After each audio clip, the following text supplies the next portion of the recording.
I'm Elaine Reyes at the United Nations headquarters in New York, and this is UN Insider. Coming up. If there is no stability in Africa, there is no security, then we cannot talk about development. From conflict and development to the Ebola outbreak, a wide-ranging conversation with the ambassador of the Democratic Republic of the Congo. Artificial intelligence can be humanity's greatest opportunity in the 21st century. It could also become one of its greatest risks. Calls for international guardrails for rapidly growing AI technology. I want to be part of making the UN effective, making the UN efficient, making the UN ready for now and for the future. Campaigning to be the UN's next leader. A conversation with one of the candidates in the race to become Secretary General. Next.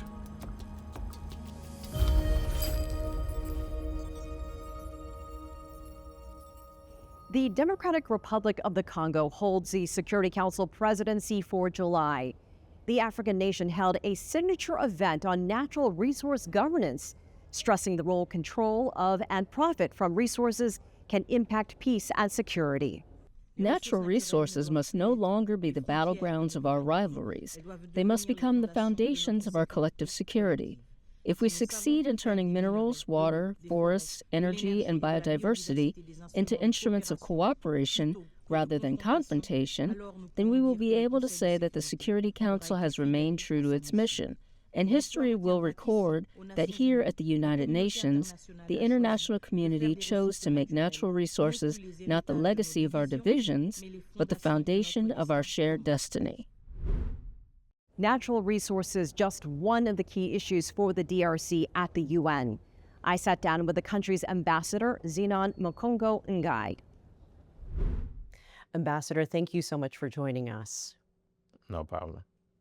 Talk to me about your country's priorities as you hold the presidency of the UN Security Council and what you're hoping to accomplish. As far as DRC is concerned, our priority are built on two pillars. One being peace and security, and the other one being the conflict resolution and prevention. So on the peace and security, what we want to do is to make sure that questions like the reform of peace and security structure, we do contribute to that. This is in one hand. And we want also to deal with issue related to, when you talk about peace and justice, you have also to think about the justice itself. You don't just build peace, but you need justice to make sure that finally the conflict is resolved. That's why we want also to tackle the issue related to what we call transitional justice.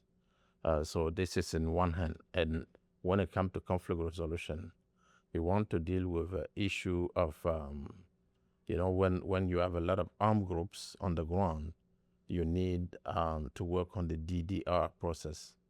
And we want to work on the DDR process as well. But also, we want to tackle the issue of, mineral resources. Are there any security situations or conflicts on the African continent that deserve more international attention? And also, how can the UN better support African-led solutions? It's not just one conflict in Africa. There's a lot. When you look at the Central African region, you have the Sudan, you have a conflict in South Sudan, you have a conflict in CAR, in DRC, and the Western African, the Sahel region, there's a lot of conflicts. All of them, those conflicts need the attention of international community. But the African-led solution is a good concept, but it still needs the support of international community. We have come to the Security Council now, it's 6 months. When you look at the conflicts in Africa, South Sudan, DRC, CAR, and the Sahel region, which conflict have we solved so far? Even not one. But we are still talking and talking. So definitely there's more conflict than solutions, and we need solution. Ambassador, if you can give us an update on the Ebola outbreak situation in your country and coordinating with the WHO, how that has gone. This is not the first outbreak of Ebola in DRC. It's the 17th. So we have experience of dealing with these issues. What I say is that there's an exaggeration in the international realm, where the way the Ebola situation is conducted. Tedros, the DG of WHO, was in Bunia. He even shake hand with the people who has been healed from Ebola. So we have experience to deal with this issue. That's an interesting statement because Yeah, outside, you know, from outside, even we Congolese, we are impressed to see the way the international media are talking about Ebola in Congo. It's not like that on the ground. It's totally different. I understand China sent a medical team to help assist. Yes, they did, because we have a good cooperation with China, as you know. It's one of our main partners. Can you elaborate on DRC-China ties? DRC-China ties last from Mobutu regime. You know, Mobutu traveled in China.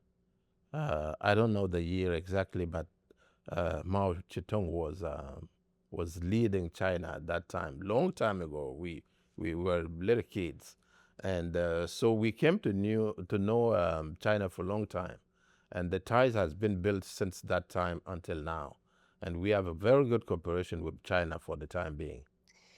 The DRC has long been a strong advocate for UN Security Council reform. Reform is a word we've been hearing about a lot here at the United Nations. What would a more representative council look like in your view?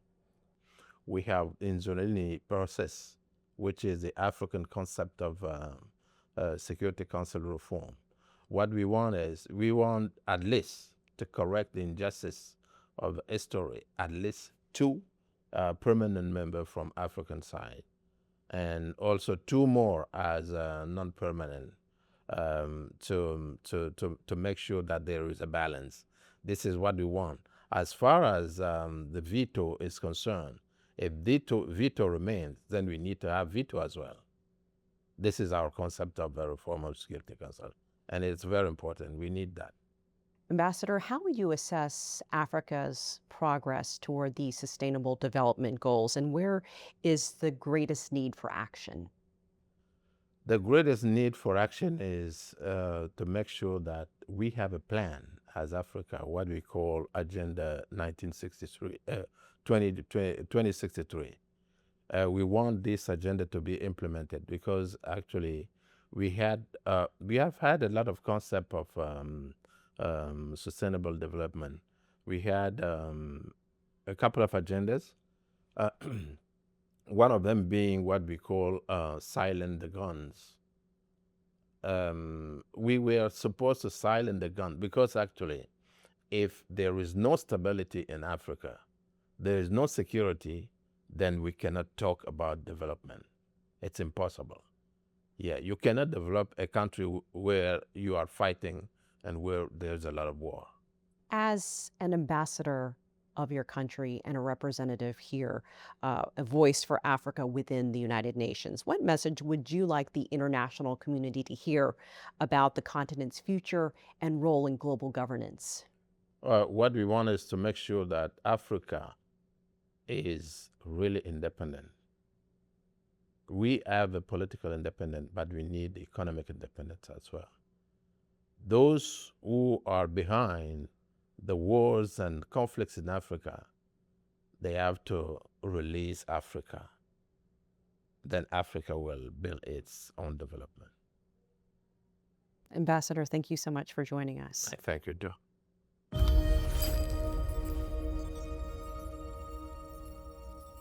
Let's take a look at some of the other issues on the UN's agenda. AI can help usher in a quantum leap across the Sustainable Development Goals. But it won't happen if the historical injustices of the past are repeated in the technologies of the future. Secretary General Antonio Guterres stressed the need for equal access to AI as he addressed the World Artificial Intelligence Conference in Shanghai. Guterres highlighted the need for global AI governance based in international law. Guterres also met with China's President Xi Jinping. The two discussed the importance of multilateralism and addressed global challenges. Haiti continued to face persistent insecurity, acute humanitarian needs, and institutional challenges, with devastating consequences for its population. Haiti continues to grapple with gangs that control much of the capital, but the UN says there are signs of progress. A new UN-backed gang suppression force has started patrols, and some security gains have been made. A new report shows global hunger has declined for a third straight year. About 7.8% of the world's population faced hunger in 2025. Conflict, climate change, and rising food prices are some of the main drivers of hunger.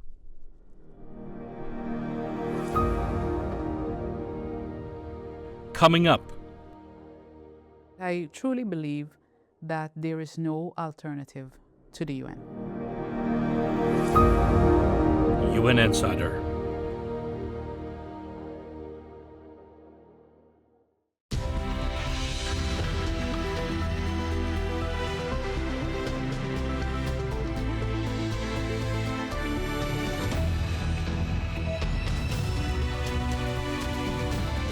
This is CGTN, China Global Television Network.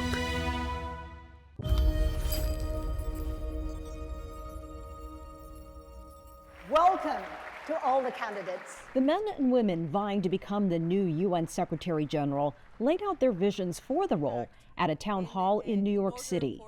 All 6 candidates fielded questions during the event held in the General Assembly Hall.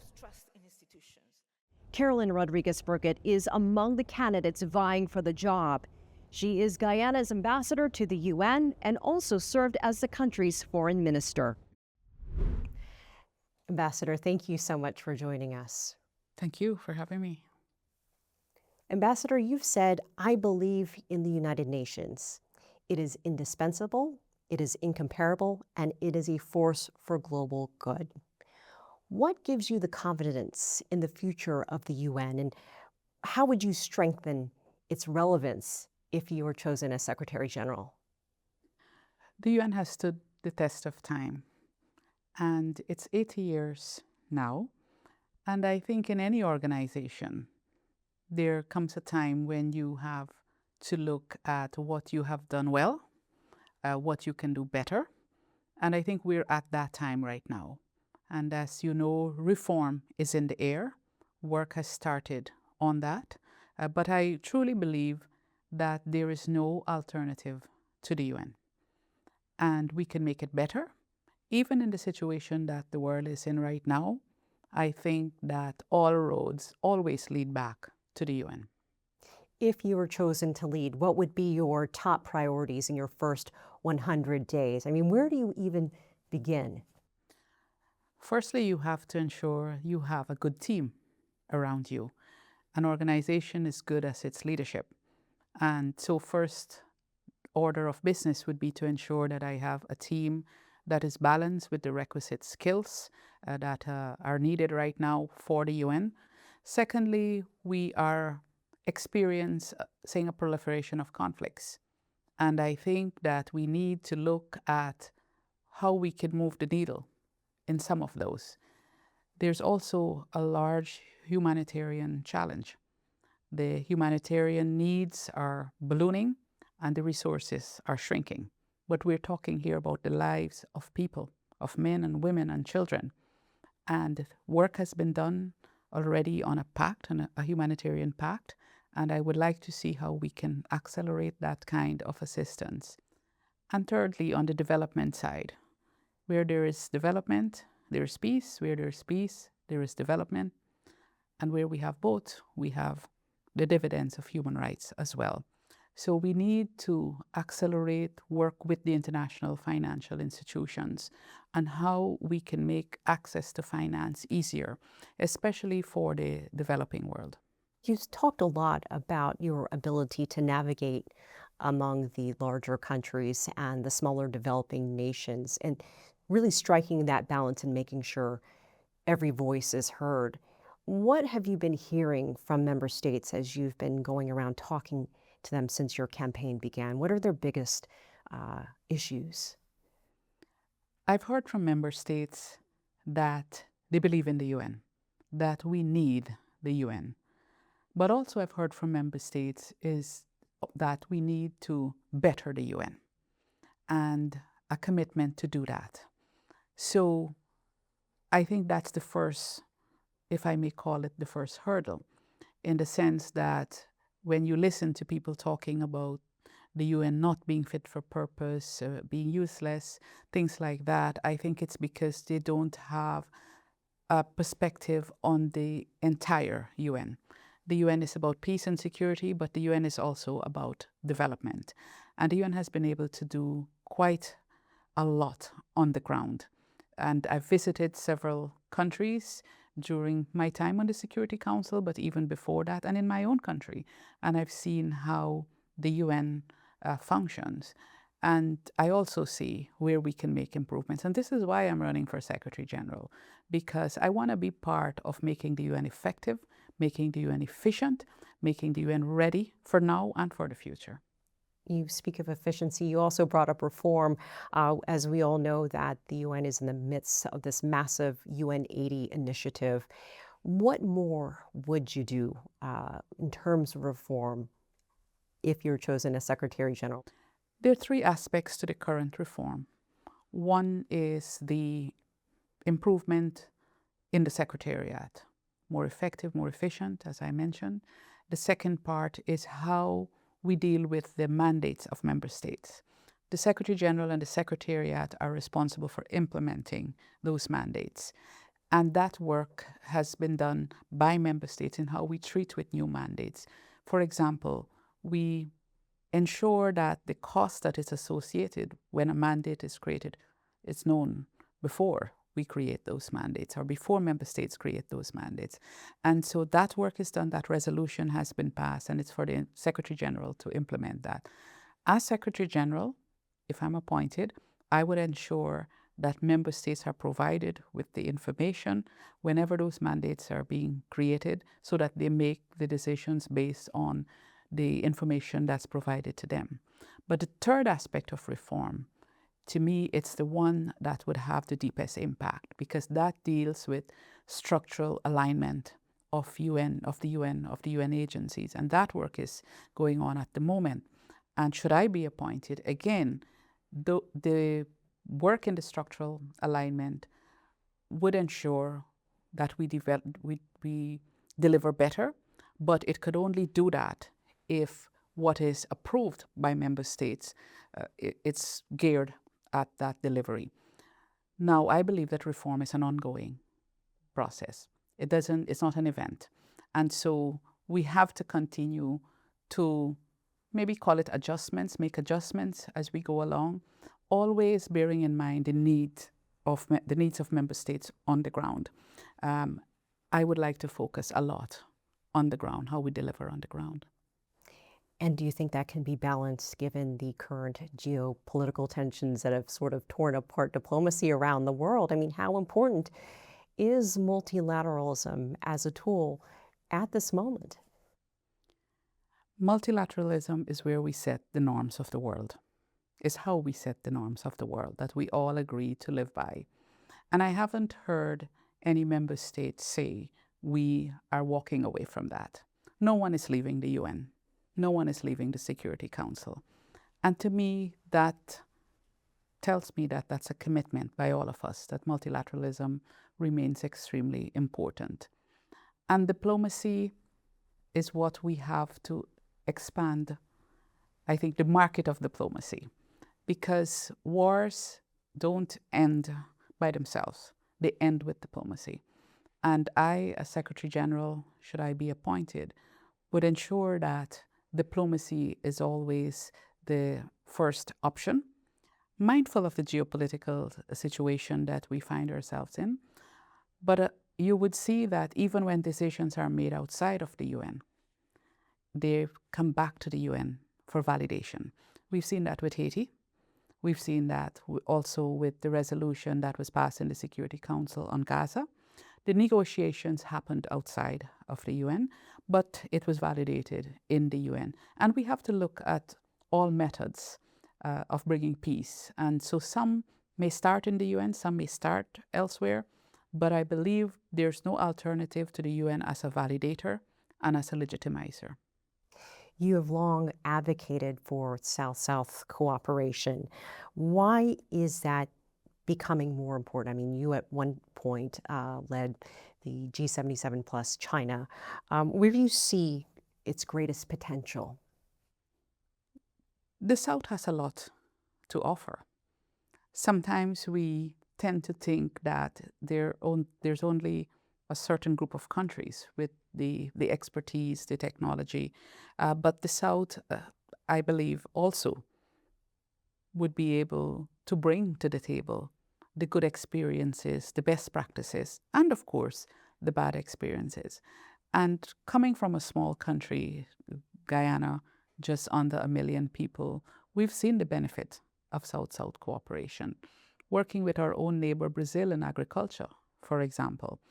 But there are many countries with expertise that I think we can all benefit from, that developing countries can benefit from, but also the developed world.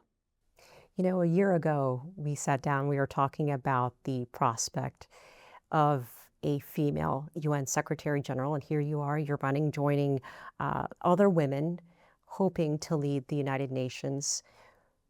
What message do you think that would send to the international community if a woman is chosen as top job at the UN? And what message would you hope to send?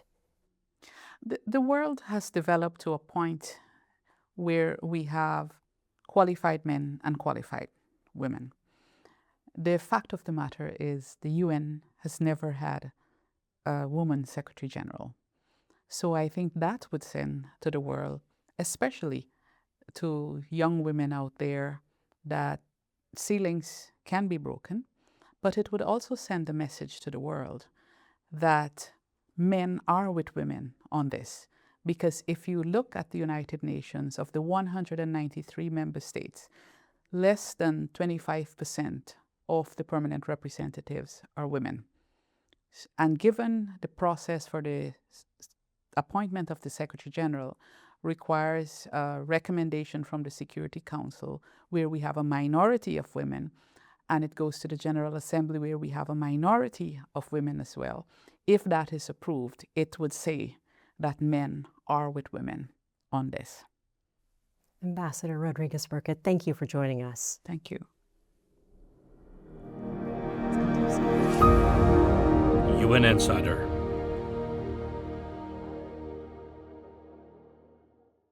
Whether it's about your education, the home you live in, or the items you buy, your money has a story to tell. Because every business story is a human story. Global Business.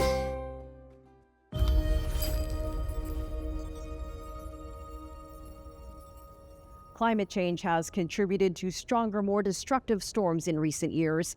It's creating major challenges for people who rely on agriculture. On the Caribbean island of Grenada, climate change is threatening a key crop and a way of life. Recia Charles and her staff are evolving growing techniques to better protect their nutmeg crop ahead of the next storms. These include windbreaks made of bamboo to temper winds and reduce erosion. A lesson learned from Hurricane Beryl. Post-Ivan, I saw the difference in this property and the other piece of property. Right? One where we had the bamboo nicely cleared out, no bamboo, and the field of nutmeg, because I could show you pictures of the pre-Ivan nutmegs that was just fields of nutmeg with no bamboo. Ivan came, it was gone, right? It was like there was nothing there before, right? And then you look at this property and it's like, okay, it has bamboo, but in and between you're seeing all of the older trees, the clove, the cinnamon, the cocoa, the nutmeg, and they survive better than those that had no bamboo. So some of these bamboo trees, as much as they're shading the nutmeg, some of these trees probably is what protected these few trees here, I would say. So we're gonna keep the bamboo as a windbreak, windshield kinda. And also the bamboo roots is also holding up the land from slippage as well, which is something a lot of people don't seem to consider. So that's how I envision us working with the bamboo. We're not planning to pull it out of the ground altogether because it has some value. Intercropping with cocoa, banana, and root crops has also been an effective technique in protecting nutmeg trees. Charles says this has the added benefit of imbuing the nutmeg with a richer flavor profile. Sometimes when you start digging the soil or so, the trees would be seeping out the nutmeg oils. So that gives the cocoa, because all the root systems would be interlocked. And I think that is one of the things that gives our cocoa a unique flavor profile compared to like Ivory Coast and so on. That's monoculture. Whereas the cocoa in Grenada is interplanted with all the variety of spices, inclusive of nutmeg, the cinnamon, the clove, the pimentos, all of those. Charles and her staff have also tried to improve drainage, so water can find its way out rather than accumulate and cause flood damage. Another lesson learned from the last hurricane. One of the drains near the house that had gotten blocked, and as a result, right behind the house, we had a landslide. And that's because that particular drain got blocked. And by the time I realized, it's like, oh, okay, there goes that little bit of land. Just whoop. Yeah. One of the things we do concentrate on is the drainage. We try to do it when it's raining so that you could see the natural flow of the water, because water has its way.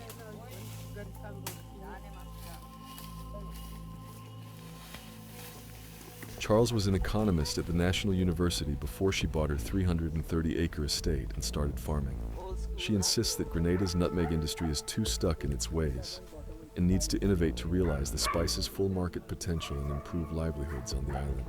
When I taught international business at the university, this is something I did a whole lecture on the potential of nutmeg and the fact that we do not place enough value. We value it as a cash crop and an export commodity, but we don't value the derivatives that come from it. It's one thing to have the natural resource. The natural resource alone is not going to drive your development. You actually need to do something. You need to have supporting and related industries. You have to have persons who can say, okay, we can do these food products or some maybe medicinal products and different types of things from it. You need also competition, because competition, guess what? It drives innovation, right? So you cannot say, okay, we're going to develop a nutmeg industry, but we're going to have one player. One player means I have no reason to innovate.